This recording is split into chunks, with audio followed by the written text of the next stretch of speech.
What's going on there, guys? We're back with another one. And let's get into this prank call that was released on Shedeur Sanders. And I have a lot of reactions. Now, the NFL has opened an investigation and found out that it was actually Atlanta Falcons defensive coordinator's son who did all of this mess. And, the kid, he went, well, kid, he a man, he's 21 years old, but I still call him a kid. It says from the Atlanta Falcons, it says earlier in the week, Jeff Ulbrich, the 21-year-old son of defensive coordinator Jeff Ulbrich, unintentionally came across the draft contact phone number for Shedeur Sanders off an open iPad while visiting his parents' home and wrote the number down to later conduct a prank call. Jeff Ulbrich was unaware of the data exposure of or any facets of the prank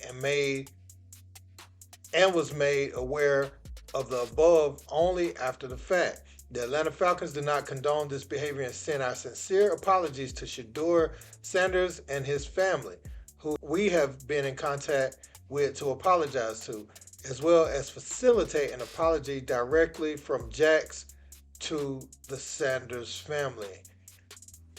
I don't like the idea of facilitating an apology from Jax. Jax is a 21-year-old man. He need to do that himself. He need to apologize himself because we don't care that he's sorry, right? We want to see him have to go through the embarrassment of facing a man in his face and telling him he's sorry. It ain't like, it's just some nobody. This is an NFL baby, child of an NFL guy who can easily get in contact with Coach Prime for an organization he played for, and he could facilitate that face-to-face. Teach your son how to look a man in the eye and apologize. Now, Jax released this on his IG before he deleted it. He said, on Friday night, I made a tremendous mistake. Not a mistake. You willingly did something that you didn't consider the ramifications for. Don't call it a mistake when you willfully did it, okay? So, Shedeur, what I did was completely inexcusable, embarrassing, and shameful. I'm so sorry I took away from your moment. It was selfish and childish. I could never imagine getting ready to celebrate one of the greatest moments of your life, and I made a terrible mistake and messed with that moment. Thank you for accepting my call earlier today. I hope you can forgive it in your heart. No, I hope you can find it in your heart to forgive me at Shedeur Sanders. So I didn't know that. He called him on the phone, but I think he need to look him in his eyes since he will be at NFL games and stuff like that. He needs to look him in the face and apologize to him for that, I feel like. Because he's going to be at those Falcons games, right? You'll have the opportunity to see him, and it ain't like you can't get behind the scenes with the position your dad holds. Have him facilitate that, line that up, and apologize. Now, we're going to listen to what some of the pundits had to say about this, guys. Let's peep. Yo, I'm actually livid at this prank call to Shedeur Sanders. Now, mind you, there are several prank calls made during draft season, but do you know how cruel, do you know how malicious you have to be to prank call someone who the entire freaking world is watching, waiting on their draft? I've waited round after round after round for my phone to ring during the draft, drafted in the 6th round, and you're literally standing there with the pressure of all your friends, your family, loved ones, and in Shedeur's case, the entire national sports world waiting on your call to premeditatedly get Shedeur's number from your dad like a fool and prank call this person when he is waiting for his hopes and dreams to be realized in front of friends, in front of family, in front of his loved ones, in front of the national sports world. To go out of your way to be so malicious and cruel tells me you've never accomplished anything in your life. You've never done anything worth anything in your life that you would deem it appropriate to maliciously and intentionally prank call someone while they are waiting with the whole world watching on their dreams to be reached. I get it.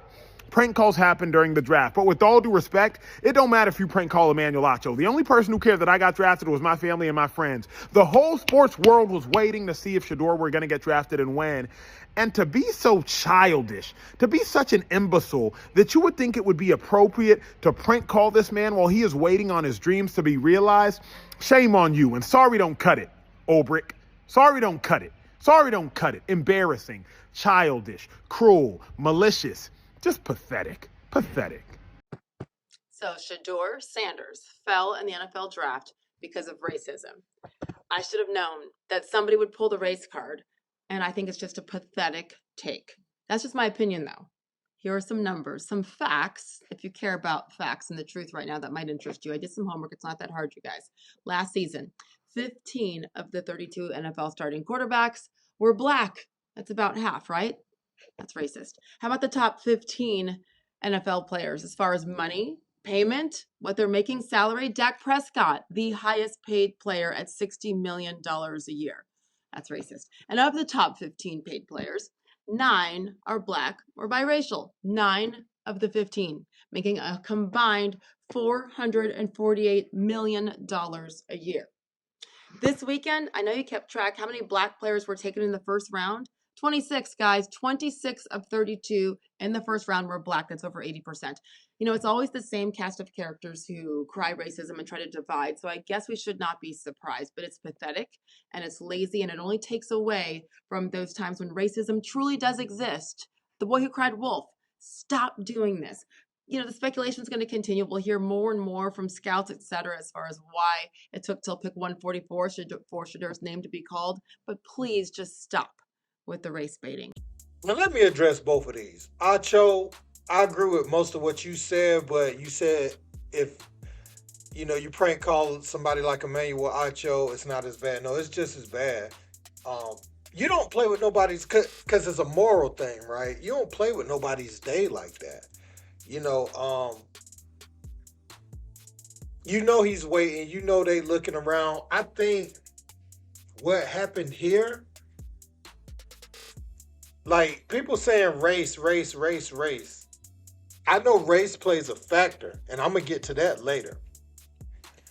But these dudes want clout too. You have to throw clout in there too, because that's become the new thing. Everybody want to be seen doing something stupid, or just be seen for whatever they doing. And clout is like a form of currency. Being known for something, being famous and infamous, like it's almost like it's one and the same now, right? People don't care how they get it. And I think this guy was looking for clout. First of all, you don't put your father reputation in jeopardy like that. Coach Prime, if your father is locked in with an organization like this, you are aware that Coach Prime even played for that organization way back then. Not that your father was there at the time or anything like that, but the father of the guy you're pranking has ties to that organization. And you go through with that, potentially risking your father's employment, like just and not even talking about this situation, I'm just talking about how dumb it is. Obviously, he's got some kind of job security there. The Falcons came out and spoke about it and, really giving him a pass. But it's not like this dude 10. If he was 10, I wouldn't even be on here talking about it. 21 years old. He played football at Berry College. And it's almost, I don't know, man. All notoriety and clout is not good. Now, for what Sage Steele is saying, she's talking about people playing the race card, right? Well, I don't think race is solely the issue. It plays a part because the other factors are exacerbated by his race. What are you saying, ATA? I'm saying that you look at John Elway, and John Elway, obviously validated his career. His father said he won't want to play for certain teams. Eli, remember that whole thing, and then Peyton already being in the league, him having that pool, everybody wanted him. Okay, cool. That's fine, right? So when Coach Prime come out and say he'd pull an Eli, see, what Sage still don't understand is it's not solely about race, but when you call out the stats like you did, it's about a certain race still staying in order, the order that we have of things. And I always say a business is fine to conduct itself the way that it do, but we're also at liberty to call those things out. They want him to stay basically a good one. Now, Shedeur could have gone to the combine, done some other things, right? He could have dispelled any rumors about anything that they were questioning about him and went through more of the process.